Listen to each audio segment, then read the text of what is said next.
Bienvenidos al primer módulo de la primera temporada de Revolución Afectiva.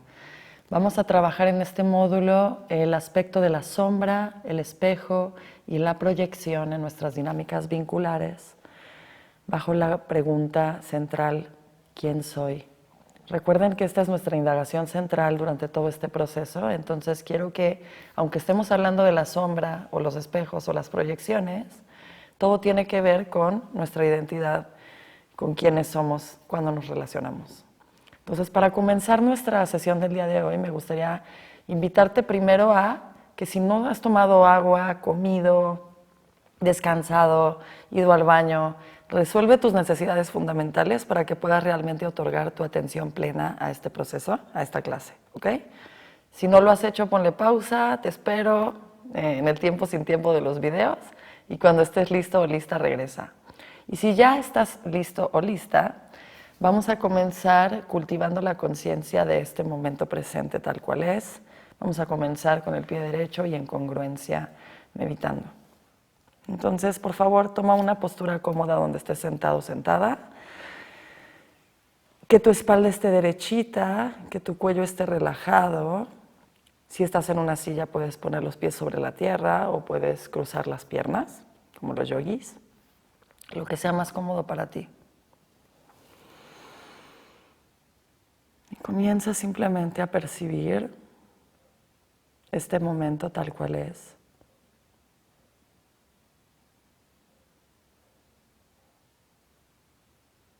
Dejando tus preocupaciones atrás, tus miedos, tus anhelos.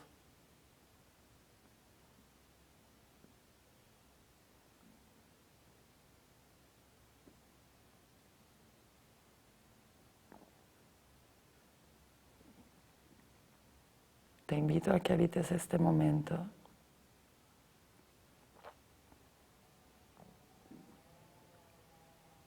con la mente en blanco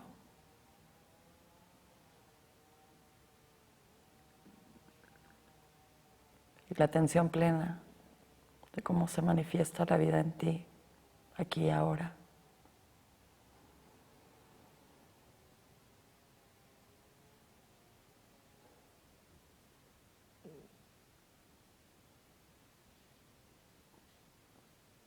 Comienza a relajarte en tu asiento y percibe los lugares en donde hay tensión, donde estás incómodo, incómoda. Puedes ajustar tu postura, respirar profundamente para infusionar al cuerpo de vida y relajación.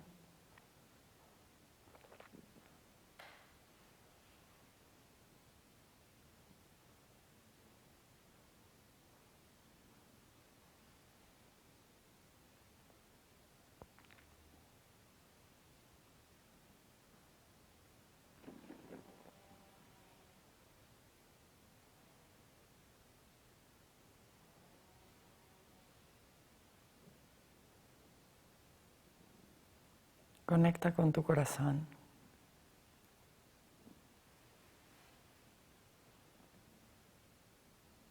Y permite que las sensaciones, percepciones, pensamientos puedan venir a descansar a este espacio de conciencia.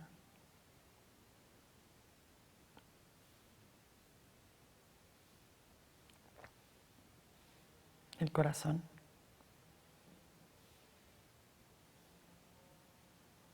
Es el lugar al que apuntamos cuando decimos yo. Yo.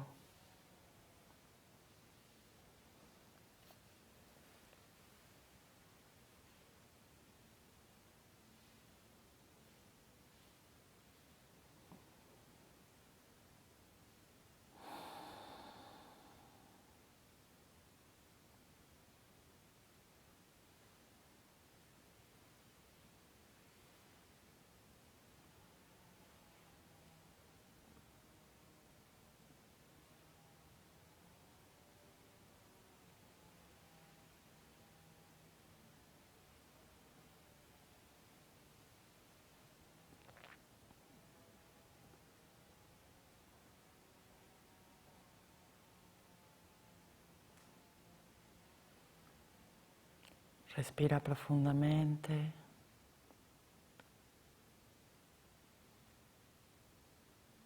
Y toma conciencia de la conciencia misma que observa.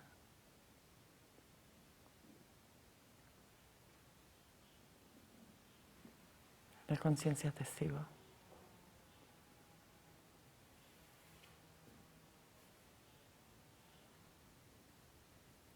Y vamos a permitir que la respiración nos traiga de vuelta poco a poco. Permitiendo que el movimiento surja orgánicamente.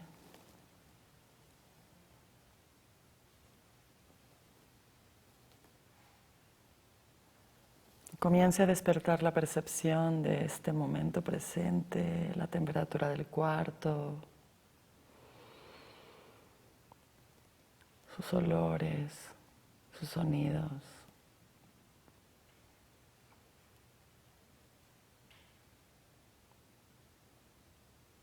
Colores. Puedes poco a poco abrir los ojos y percibir este espacio, percibir también el dispositivo a través del cual estás viendo esto,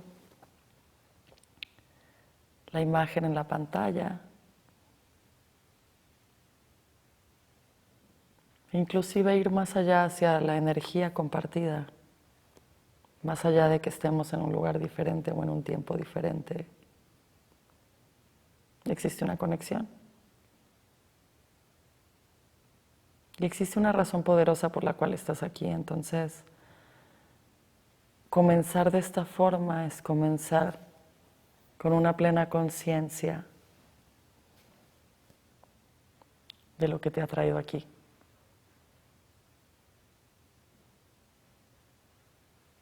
Y hablando de conciencia, me gustaría hablar acerca de la perspectiva de la conciencia desde la no dualidad, que es un poco la escuela espiritual de la que vengo. Y comenzar con 4 afirmaciones muy poderosas. Afirmaciones sobre las cuales se dice que si se medita sobre ellas, se puede revelar el conocimiento por completo inscrito en todos los Vedas y los Upanishads, que son estos textos sagrados de la India. 3000 años tienen. Entonces les voy a compartir estas 4 afirmaciones para que elijan una de ellas y practiquen contemplarla durante todo este tiempo que hagamos el proceso. ¿Qué les parece? Estas 4 afirmaciones se llaman en sánscrito Mahavakyas. No se preocupen, todo esto se los vamos a escribir. Las 4 Mahavakyas, las 4 grandes afirmaciones. La primera de estas 4 grandes afirmaciones es Prajnanam Brahman. Prajnanam Brahman apunta a la verdad de que el conocimiento supremo es Brahman. ¿Ok? Brahman en este sentido lo vamos a entender como la conciencia absoluta, la conciencia suprema universal. Entonces esta afirmación dice Prajnanam Brahman, el conocimiento supremo es Brahman, es la conciencia universal. Ponderemos lo que puede llegar a implicar esta afirmación sobre el hecho de que nos conozcamos o no nos conozcamos del todo, o que haya partes de nosotros que desconocemos o ignoramos. Si el conocimiento es sagrado, es lo más sagrado que existe, que es la conciencia universal, es Brahman. Entonces, conocernos es también un modo de revelar a Brahman, revelar lo más sagrado que existe. Cada quien le puede poner el nombre que quiera, ¿ok? Segunda afirmación o Mahavakya. Ayamatman Brahman. Ayamatma Brahman. Este Atman es Brahman.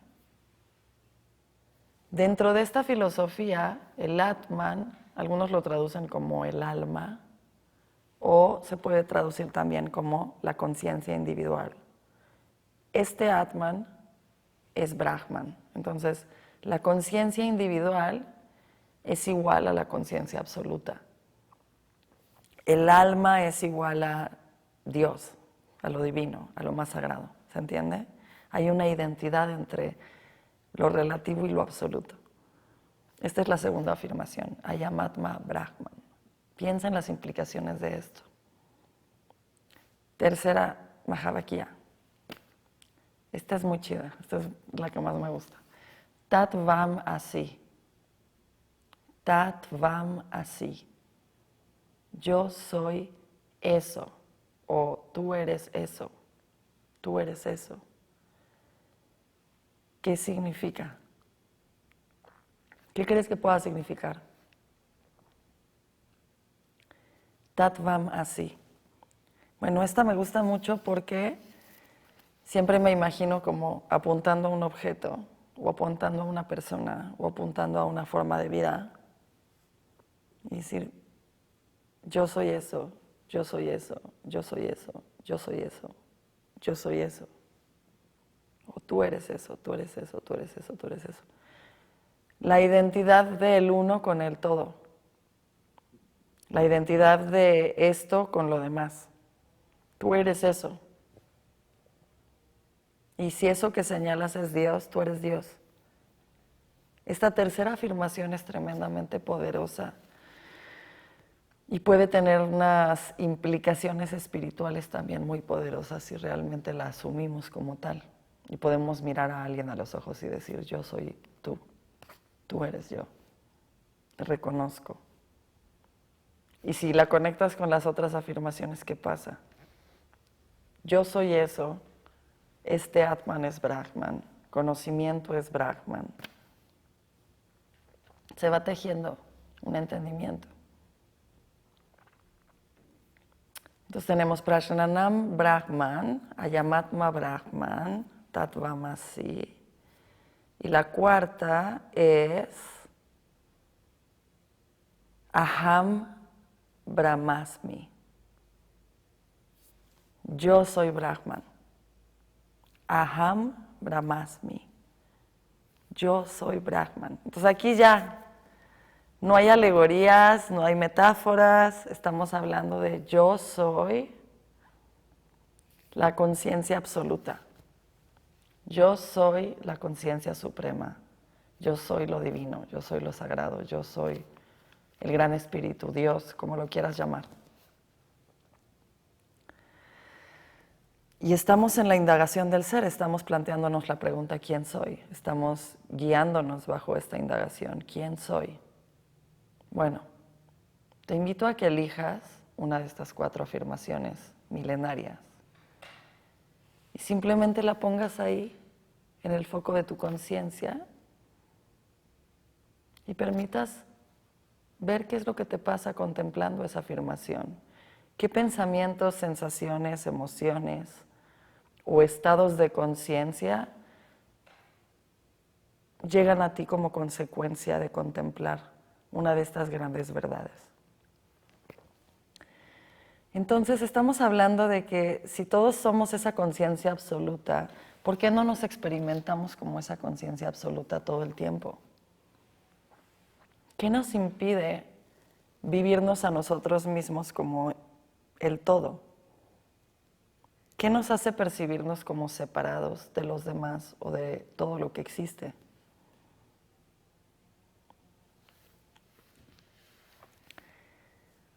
La verdad nos hará libres. Queremos revelar la verdad acerca de quiénes somos. Queremos tocar esa verdad. Y hubo un momento en donde esa verdad fue velada, fue enmascarada y fue exiliada por razones muy poderosas. Y yo entiendo que tu mente quiera comprender esas razones. Yo entiendo que tu mente quiera hacer sentido de por qué veló esa verdad y de por qué la relegó a la sombra. Pero en este momento lo que yo te pido es que no busques hacer sentido de ello, sino realmente entrar en contacto directo hacer una experiencia directa de esta verdad. Cuando tú dices yo soy, ¿qué sientes? ¿A qué te refieres? ¿Qué significa que eres tú y no eres otra cosa o alguien más? ¿Qué te hace saber que eres tú? ¿Cómo sabes que eres tú? Vamos a ponderarlo por unos momentos.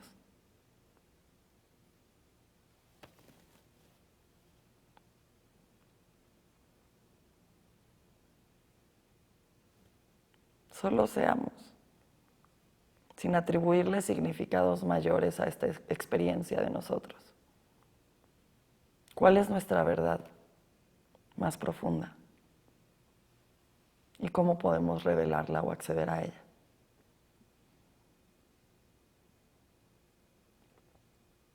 Volvamos a ese momento primordial, a ese conflicto que se dio en un momento dado de nuestra vida temprana en esta encarnación,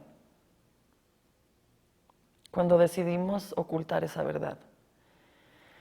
Y ese es el proceso en el que comienza lo que se conoce como la fragmentación de la psique.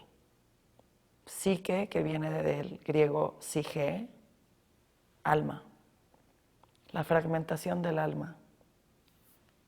Este Atman, que también es Brahman. Cuando se comenzó a fragmentar ese ser, por las razones que sea, de nuevo, no estamos buscando hacer sentido, hubo aspectos primordiales de nuestra esencia que debieron de ser ocultados. Ahora te voy a pedir que imagines una sombra. Piensa en una sombra. ¿Cómo es? La sombra te muestra la forma del objeto original, pero como que no te muestra su contenido, no te muestra su fondo. No te muestra tanto de lo que es. Si tú ves nada más mi sombra, pues ¿cuánto puedes conocer acerca de mí? ¿Cuánto puedes revelar acerca de Tara solo viendo una sombra en la pared? Tal vez puedas ver que soy de una cierta estatura o de una cierta complexión, pero no vas a poder ver el tono de mi piel, ni el color de mis ojos, ni mi sonrisa, ni escuchar mi voz, y mucho menos conocer mi vida interior, mis pensamientos más íntimos, mis sentimientos. No vas a poder hacerte una idea de mi carácter, ni de qué tipo de persona soy. Solo vas a ver mi sombra, la sombra de todo ese contenido original. Entonces, pensemos en cómo sería si viviéramos en un mundo de sombras, en un mundo donde solamente accedemos a una información muy parcial y limitada de la realidad. Imagínate cómo sería si te relacionaras nada más con un fragmento de ese todo que puede ser la otra persona. Y que tú, desde ti mismo, te estás relacionando desde un fragmentito de todo lo que podrías ser y de todo lo que eres. Eso es la sombra. Hay toda esta parte que no se ve, pero que tiene un origen, que no tiene una vida propia en sí misma. O sea, la sombra no existe por sí misma. La sombra siempre necesita que haya luz y que haya un objeto que esa luz se proyecta, ¿sí? Entonces pensemos en esta alegoría cuando hablamos de la conciencia. Si Brahman es la conciencia absoluta y es idéntica en esencia a la conciencia individual, entonces ¿qué está pasando ahí? ¿Cómo se enmascara? ¿Cómo se vela esa identidad? ¿Cómo lo experimentamos? ¿Y cómo nos damos cuenta de que tal vez estamos viviendo desde la sombra? Ahora vamos a recordar el mito de la cueva de Platón, el mito de la caverna. Seguramente conocen la historia, pero es la idea de que hay unas personas que desde que nacieron estaban en una cueva, amarradas, y solo podían ver en una dirección hacia la pared. Y lo que veían en esa pared eran las sombras que proyectaba desde afuera un fuego, sombras del mundo de allá afuera. Y estas personas miraban esas sombras y creían, totalmente convencidas, que esa era la realidad. Y de repente, por alguna razón, uno de ellos voltea hacia el otro lado y se da cuenta de que hay una luz. y sale hacia la luz y se da cuenta de que en realidad hay todo un mundo allá afuera, un mundo de formas, con árboles, con ríos, ¿no? Con animales, con vida, con un fuego. Y se da cuenta de que ese es el mundo real y realmente lo que ellos estaban viendo pues era una proyección de esa realidad, una proyección de esa luz. Y él anhela mucho regresar y liberar a todos los demás y mostrarles la luz, pero ellos podrían estar dispuestos a matarlo para poder salvaguardar su verdad, porque ellos matarían y morirían por ese mundo de sombras. Piensa cómo se manifiesta esto en nuestra vida cotidiana, si hay aspectos de nosotros mismos que están en la oscuridad y sin embargo se manifiestan hacia el exterior.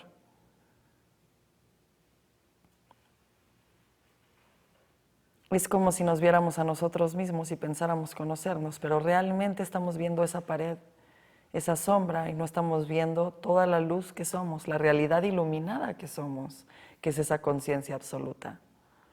Esa es nuestra verdad. Ahora, podríamos hablar de este proceso de fragmentación de la psique como un proceso de exilio. Y aquí me viene la filosofía de Giorgio Agamben, quien escribió un libro que se llama Estado de Excepción. Y en este libro él explora la idea de que en la antigua Grecia, cuando se exiliaba a las personas, sí, era como una condena política el exilio. Cuando alguien estaba exiliado, para esa persona ya no había derechos sociales o políticos. Esa persona ya no estaría representada en la sociedad, en la comunidad. Y esa persona tampoco tendría derecho a participar de la sociedad. Esta persona no sería despojada de todos los derechos que se le atribuyen a la persona política. Entonces, Agamben lo que habla es que cuando alguien es exiliado, vive lo que él conoce como la nuda vida, la vida desnuda de significado, contribución, inclusión, pertenencia, la vida desnuda de derechos. La vida desnuda, en tanto, es solo vida biológica, ¿no? Es solo un cuerpo existiendo. Pero el exiliado, al vivir en esta zona de indistinción, alguien podía llegar, por decir, y matarlo, o torturarlo, o hacerle cosas que dentro de la estructura política eran inaceptables. A alguien que estaba en el exilio sí se le podían hacer todas esas cosas sin consecuencias, porque para la polis no existía esa persona. Imagínense qué fuerte. ¿Y por qué les estoy contando esto? Les estoy contando esto porque el proceso de fragmentación de la psique, el proceso de la sombra, es como exiliar aspectos de nosotros mismos, de nuestra identidad consciente. Exiliar aspectos de nuestra personalidad, privándoles de la participación y de la inclusión de nuestra vida consciente. Y al exiliar a estas partes de nosotros también quedan desprotegidas, también quedan como esa vida desnuda solo biológica, quedan existiendo como energías atrapadas y que después deben de pues, hacer lo que sea que tengan que hacer para sobrevivir y se manifiestan hacia el mundo exterior a través de nuestras relaciones en una realidad no asumida y no vivida, en una verdad que necesita vivirse a través de otros cuerpos. Y entonces el proceso de sombra, que es todo lo que no queremos aceptar y reconocer que forma parte de nuestra identidad, necesita vivirse a sí mismo a través de nuestras relaciones y lo hace a través del mecanismo de proyección. Aquí pasamos entonces a esta segunda parte, que es la proyección. Cuando nosotros estamos tomando partes de nuestra conciencia individual que no reconocemos y aceptamos, y los proyectamos entonces en un cuerpo exterior, en una realidad exterior, en un proceso que realmente es una inteligencia que nos está pidiendo integrar esos aspectos que no reconocemos en nosotros. Entonces vamos a hablar de las proyecciones como este mecanismo mediante el cual la sombra necesita manifestarse a través de vehículos externos para poder realmente mostrarnos una realidad interna que no es reconocida y aceptada en nuestro plano de conciencia. ¿De qué forma se da esto en nuestra realidad cotidiana? Bueno, pues es cuando atribuimos nuestros propios pensamientos, sentimientos o características a una persona por fuera de nosotros sin reconocer que estas características son propias. Y esto es para mostrarnos algo. Si podemos a través de este mecanismo de proyección reconocernos, reconocer que en realidad esto es algo que está en nosotros, esto es un momento en donde eso que estábamos proyectando hacia afuera ilumina la realidad interior y podemos por primera vez asumir que esto nos corresponde. Y cuando asumimos que algo nos corresponde, entonces nos integramos más y nos hacemos más responsables de quién se está relacionando, de quién está sintiendo eso. A lo mejor yo estoy enojada y acuso a alguien de decir, ¿estás enojado? ¿Estás molesto conmigo? ¿Estás gritando? Bueno, en realidad estoy proyectando mis propios sentimientos no reconocidos y albergados largo tiempo atrás en una situación primaria que se está despertando y constelando a través de la situación actual. ¿Me explico? Esto es algo que, en definitiva, si yo no tuviera toda esta carga, podría estar presente con la otra persona y la otra persona estar sintiendo, diciendo o actuando de la forma que tenga que hacerlo y yo poder simplemente estar. Versus estar reaccionando desde toda una historia que traigo en mi pasado y que proyecto sobre esa persona. ¿Me explico? Entonces ahora vamos a pensar, así como imaginábamos la sombra, y les decía, bueno, imagínense la sombra en la pared, ¿no? Como muy física. Y cómo la sombra, pues cuánta información les puede dar acerca de Tara. Bueno, piensen en una proyección. ¿Qué es una proyección? ¿No? Hay una pantalla blanca, una pared blanca, un algo, un fondo blanco, tabula rasa, sin ninguna característica propia más que ser blanco y no tener contenido. Y luego hay una luz original que contiene una película que se proyecta sobre esa pantalla blanca. Y esa película contiene personas, historias, imágenes, paisajes, ¿no? Todo un mundo, toda una realidad adentro de esa luz, proyectada en una pared. Y tú puedes estar en el cine viendo eso y sintiendo cosas, ¿no? Bueno, imagínate cómo lo hace la psique en la vida real. Está la luz original que tiene una película que proyecta sobre la realidad externa. Y piensa que esa realidad tiene contenido. Piensa que esa realidad tiene un fondo, así como la sombra, que si tú crees que es real y que no hay nada más, no sabías que había una luz original y un objeto que se proyectaba para formar esa sombra. La proyección lo mismo. Nuestra mente, a raíz de nuestras experiencias de vida, a raíz de nuestra historia y a raíz de toda una serie de factores, construye una película acerca de la realidad y la superimpone sobre la realidad, la pone sobre la realidad. ¿Okay? La realidad iluminada es sin atributos, de algún modo. Es nuestra mente individual la que al proyectar sobre ese canvas, digamos, sobre ese lienzo, le da contenido con nuestra propia historia. Entonces, les voy a dar un ejemplo para que se les haga como más tangible este trip. Imagínense, y siempre doy el mismo ejemplo porque es muy bueno.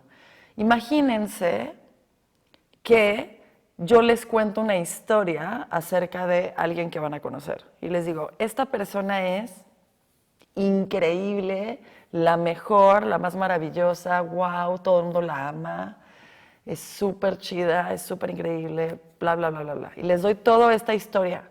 ¿Okay? Entonces siembro en su mente una semillita de esta historia, ¿no? El guión. Y luego se presenta la realidad de la persona, tal cual es frente a ustedes. Y esa persona no se comporta como todo lo que yo les dije. A lo mejor se comporta grosera con ustedes, irrespetuosa, desconsiderada, ¿no? Como incluso un poco violenta.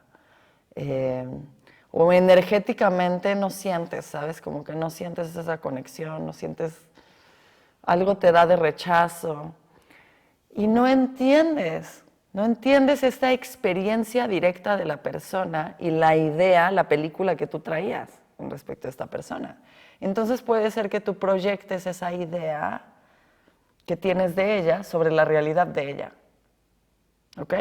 Y entonces le atribuyas intenciones o características que no tiene, pero porque tú estás proyectando esa idea. Entonces a lo mejor dices, bueno, seguramente tuvo un mal día, o yo debo de estar interpretando esto mal, seguro yo estoy muy sensible, ¿no? Porque esa persona no es así. Eso que estoy sintiendo no, y empiezas a negar, no, eso que estoy sintiendo no es, no, porque es una persona muy increíble y todo el mundo la ama y entonces hay un dilema ahí, hay un conflicto entre la realidad vivida, la experiencia directa y la idea de la interpretación, el significado que le atribuimos a esa experiencia. Del mismo modo, si yo te hablo horrible de esta persona y te digo que es la peor persona del mundo y que no confíes en ella y que es una manipuladora y que ha hecho miles de cosas súper malas, y luego esta persona llega y se presenta ante ti y es muy chida y se siente todo muy bien y te sientes incluso atraído hacia esa persona, sientes buena onda, te trata súper bien, ¿sabes? Como todo bien. De nuevo hay un conflicto entre la idea que tienes de esa persona y lo que es. Entonces, ¿qué vas a hacer? ¿Vas a negar lo que estás viviendo para superimponer esa idea sobre eso? Y vas a decir, no, seguro está mintiendo, seguro me está manipulando, es una falsa. ¡Qué buena actriz es! Me lo dijeron, qué bueno que me advirtieron, porque si no me lo hubiera creído. Y pones toda esta idea sobre la persona y a lo mejor vas a dudar de cada una de sus palabras y acciones. Porque tienes una idea de ella, de que es de una cierta forma. Y así vamos por la vida, teniendo una idea de las cosas, teniendo una idea de las relaciones, teniendo una idea del amor, teniendo una idea de la confianza, teniendo una idea de lo que debe ser y constantemente superimponiendo esta idea sobre la realidad, sin permitirnos realmente vivir la realidad directamente, experimentar la realidad directamente en presencia. No nos lo permitimos porque estamos constantemente viviendo en este mundo de ideas mentales que interpretan constantemente y atribuyen significado a nuestras experiencias sin permitirnos vivirlas tal cual son. Tal cual son. Entonces, ahora imagínate que tu mundo de las ideas y tu mundo mental que crea y construye significado, pues tiene un origen. Tiene un origen. No todas las personas le vamos a atribuir el mismo significado a la misma situación. No todas las personas vamos a interpretar la misma situación de la misma forma. ¿De dónde viene esta interpretación, esta manera de atribuirle significado al mundo y proyectar constantemente eso sobre la realidad? ¿De dónde viene? Entonces, aquí es donde podemos entrarle al mapa de Gabor Mate sobre la fragmentación de la psique, ¿no? Entonces hablábamos que cuando la psique de algún modo se desconectó de sí misma, de su verdad, y se fragmentó, relegó aspectos de sí misma a la sombra. Ahora, estos aspectos buscan reconciliación e integración a través de la proyección externa, ¿ok? Pero bueno, realmente los aspectos de la psique que se relegan a la sombra, ¿cuáles son? Son nuestras emociones, son nuestras sensaciones y están conectados con pensamientos muy específicos, con creencias raíz muy específicas que son sembradas en ese momento primal. Entonces vamos a imaginar que tú eres un bebé, un niño de 2 años, y que necesitas a tu mamá y la estás llamando porque te caíste, ¿ok? Y te lastimaste y te duele y quieres que tu mamá te abrace y te conforte. Si tu mamá no está y no hay nadie para ti, a lo mejor vas a tener, primero te vas a sentir triste, desolado, ¿no? Tal vez con miedo. Y luego eso va a generar pensamientos que son acerca de ti mismo porque los niños son autorreferenciales. Entonces va a haber un pensamiento como, estoy solo en el mundo, no cuento con nadie, necesito resolverlo solito. No sé, lo que se haya generado a raíz de esa ausencia. Ahora, si por el contrario la mamá está cerca y no te hace caso, te caíste, te lastimaste, todo eso lo viviste y la llamas y no te hace caso. Te dice, ay, ya voy, o estoy ocupada, o no te pasó nada, ya relájate. E invalida tu experiencia. ¿Qué vas a hacer tú? Entonces vas a sentir esa tristeza, vas a sentir esa tal vez confusión, vas a sentir a lo mejor incluso enojo, y todo eso lo vamos a guardar, porque en ese momento, not good, ¿me entiendes? En ese momento no es bueno que lo sientas por completo. Y esto va a generar un pensamiento. Si tu mamá te dijo, no pasa nada, ya párate, ya hazte hombrecito, pues a lo mejor eso va a tener un pensamiento raíz de soy débil o soy poco importante, soy poco valioso, no me aman. No sabemos cómo va a traducir ese niño esa información. Pero todo esto se da en planos como muy sutiles de la psique. Muy sutiles. No quiere decir que el niño esté consciente de todo esto que le estoy contando, pero está pasando. Y por ejemplo, si incluso la mamá llega y el niño se cayó y le pide ayuda y lo golpea, abusa de él o le grita o lo maltrata, lo castiga de alguna forma por haber tenido ese accidente. Entonces no nada más le pasó eso, sino ahora ya también hubo abuso. Bueno, lo mismo, eso va a generar como emociones muy específicas en ese niño, tal vez un terror, pánico, tal vez, o sea, obviamente, bueno, miedo profundo, enojo, tristeza, todo eso va a estar ahí. Y el niño va a hacer lo que pueda para sobrevivir a eso, a lo mejor va a responder congelándose.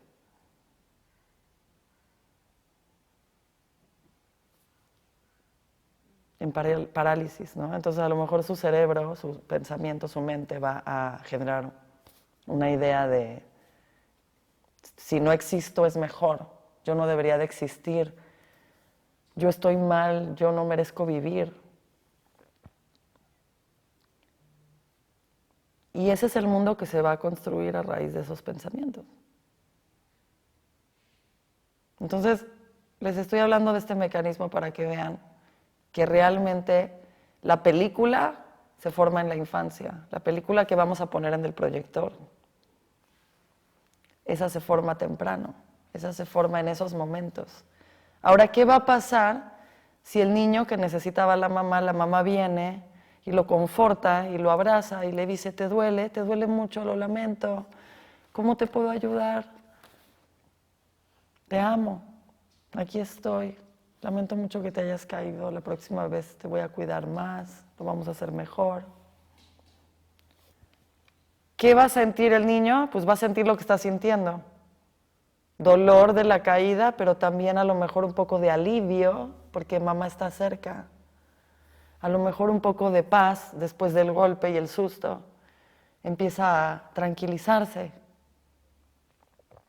Entonces, ¿qué pensamientos va a tener un niño para quien su madre responde así?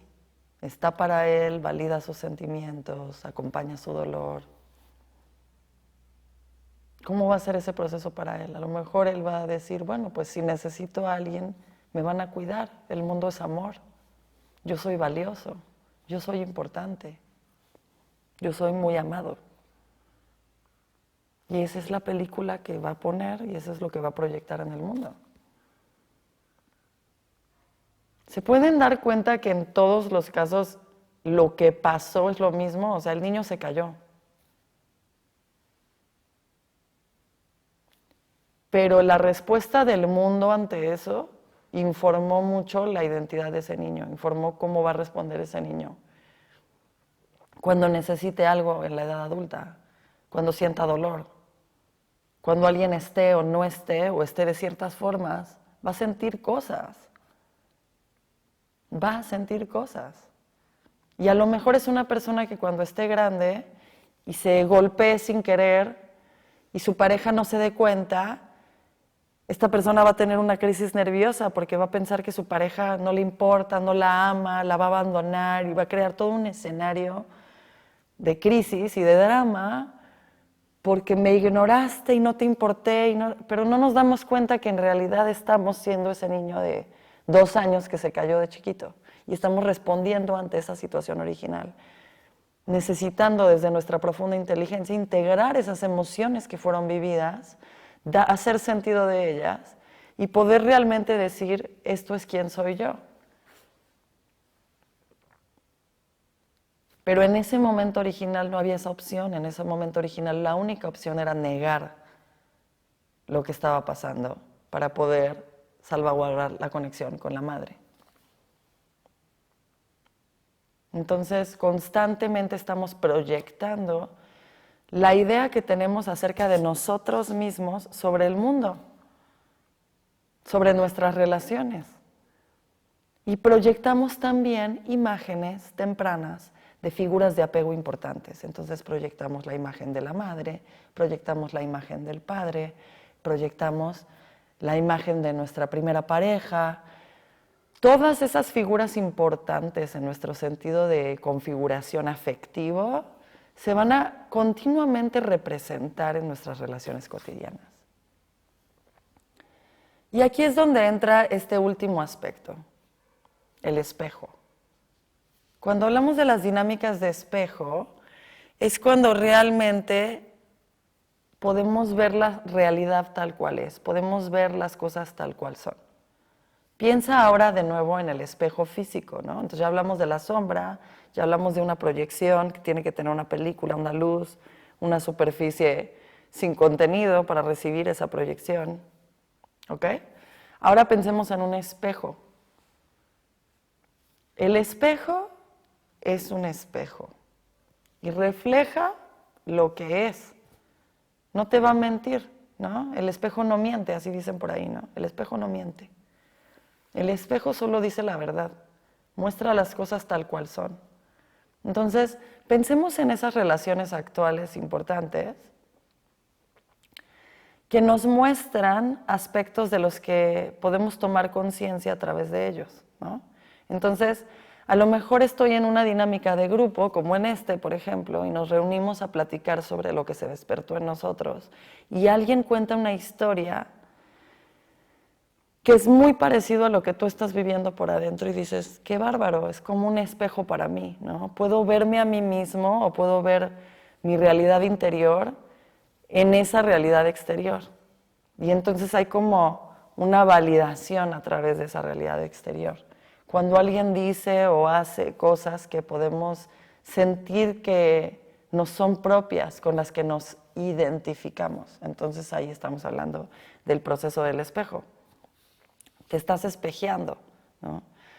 De nuevo, definamos los términos porque hay gente que usa esto como de maneras muy pasivo-agresivas, ¿no? De nuevo, para evadir responsabilidad, decir, te estás espejeando, ¿no? Espejito, espejito, todo lo que dices que yo soy. No, no somos de 5 años, estamos siendo espejito, espejito, no. A veces alguien actúa de una manera con la que no estamos de acuerdo o respecto a la cual podemos sentir cosas y hacerlo ver, y eso no quiere decir que nos estemos espejeando y que todo lo que nos molesta afuera está dentro.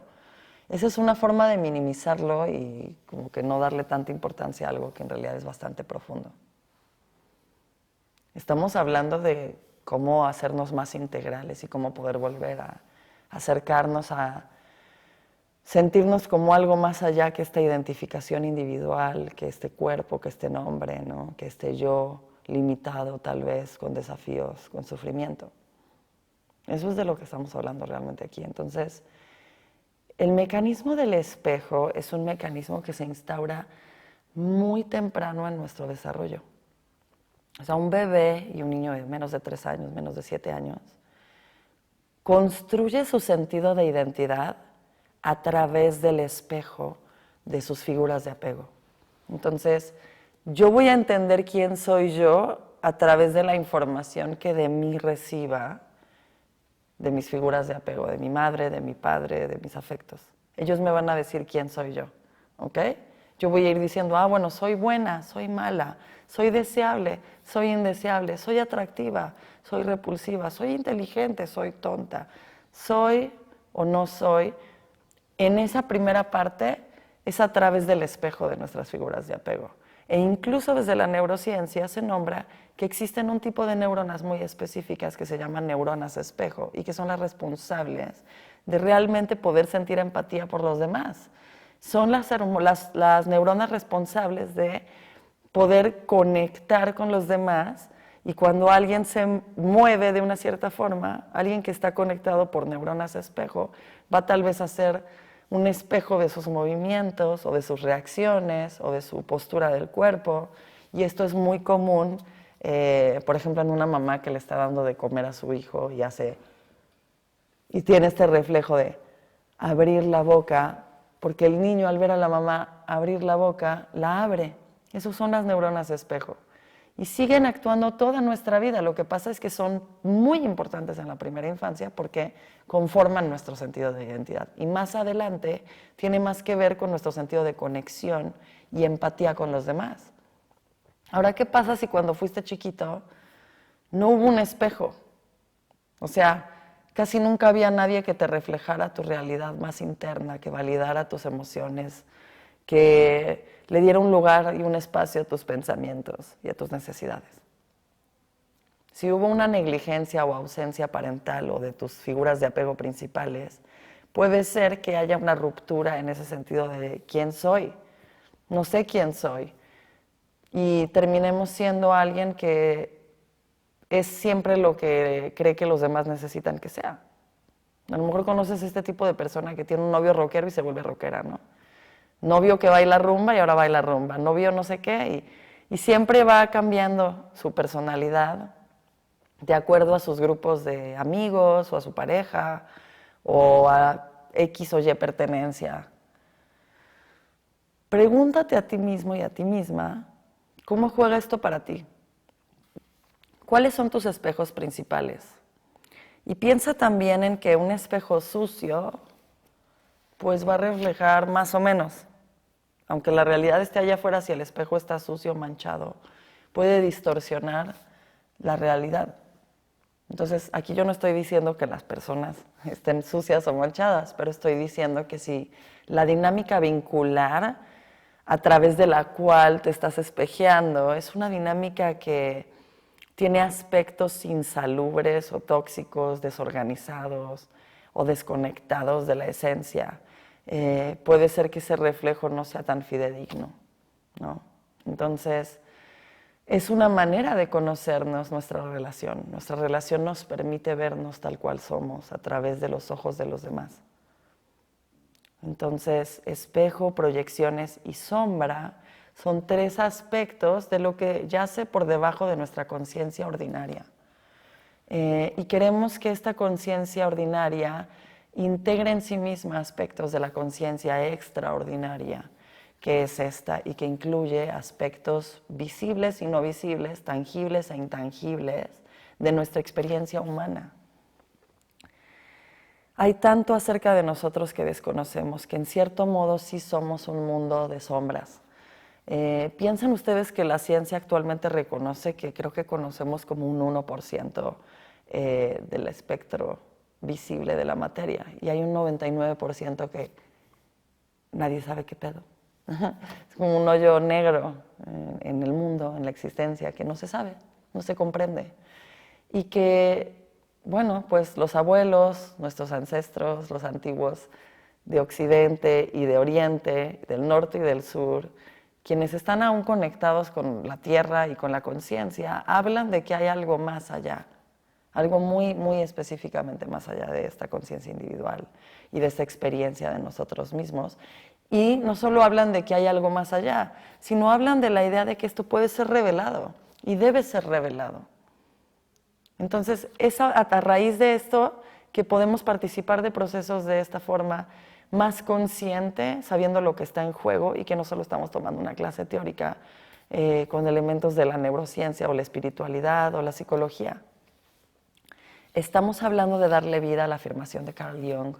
En tanto no hagamos consciente lo inconsciente, seguirá gobernando nuestra vida y le llamaremos destino. No queremos que aspectos que no controlamos gobiernen nuestra vida.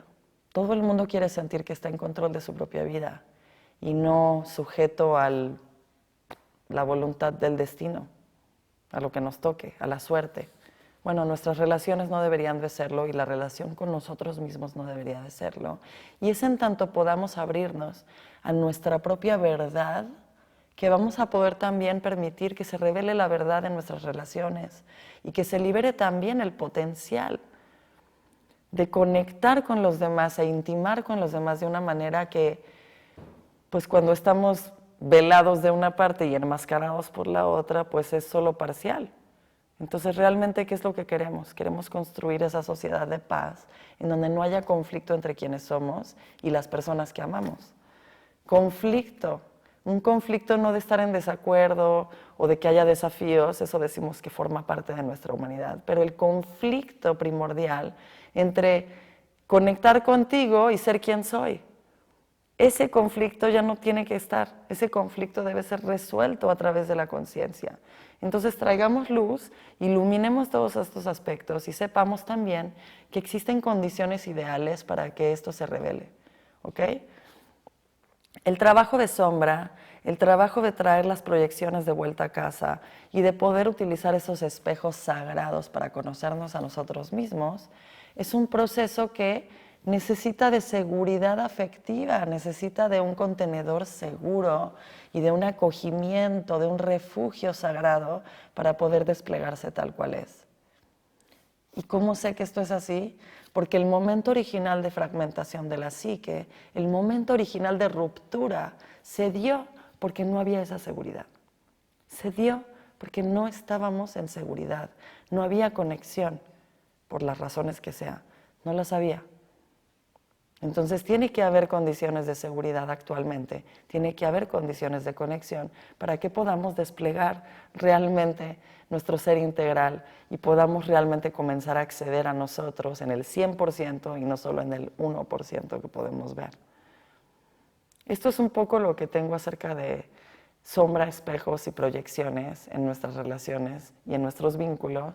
Y espero que en esta primera parte te haya despertado mucha reflexión, pero sobre todo la curiosidad de conocerte de maneras más amplias y de saber que muchas veces que estás sintiendo cosas difíciles y que estás en conflicto contigo mismo o con tus relaciones, es porque no estás presente. Es porque estás viviendo una vida que está llamando tu atención y que no está integrada. Entonces, en tanto más le des lugar a eso, en espacios conscientes y elegidos sabiamente para eso, vas a poder liberar tu cotidiano de ser lo que tenga que ser, liberar tus relaciones de manifestarse como tengan que manifestarse, sin necesidad de mostrarte una y otra vez situaciones pasadas que deben ser resueltas para tu crecimiento personal y que realmente puedas intimar con una de estas afirmaciones upanishádicas, las Mahavakiyas, intimar con la realidad que muestra el pensar que yo, conciencia individual, soy idéntica a la conciencia absoluta y que esta conciencia absoluta se manifiesta en absolutamente todo lo que existe y todas mis relaciones. Y que esto le dé un nuevo significado también al rezo por todas mis relaciones. Revolución afectiva pretende, al menos intenta, generar el cambio social a través del afecto, a través de transformar nuestras relaciones y traer paz a donde antes no la había y traer reconciliación entre esa conciencia colectiva que somos y la conciencia individual que se percibe a sí misma como separada de los demás. Entonces, para quienes estén inscritos al proceso grupal, al proceso de práctica, Nos vemos dentro de poquito. Me parece que ahorita va a ser a finales de enero, pero bueno, no les quiero mentir. Nos vemos en el proceso de práctica. Traigan sus reflexiones, sus preguntas, sus comentarios. Y les invito a que comiencen a meditar para prepararse para el retiro que vamos a tener en abril. Comiencen a meditar un ratito todos los días, 5 minutos, 7 minutos, 5 veces por semana. Eso ya es suficiente. Pueden llevarse más, obviamente, es lo mínimo. Pero a mí me gusta más que puedan sostener el compromiso y que puedan llegar a sentarse con esta indagación. ¿Quién soy? ¿Qué es lo que no conozco acerca de mí? ¿Cómo puedo revelarlo? ¿Qué estoy proyectando sobre los demás? ¿Cuáles son mis espejos? ¿Ok? Gracias por todo. Les deseo lo mejor en el resto de este mes y nos vemos el próximo para hablar acerca de ego corporal. No, ego, personalidad y carácter. Nos vemos el próximo mes.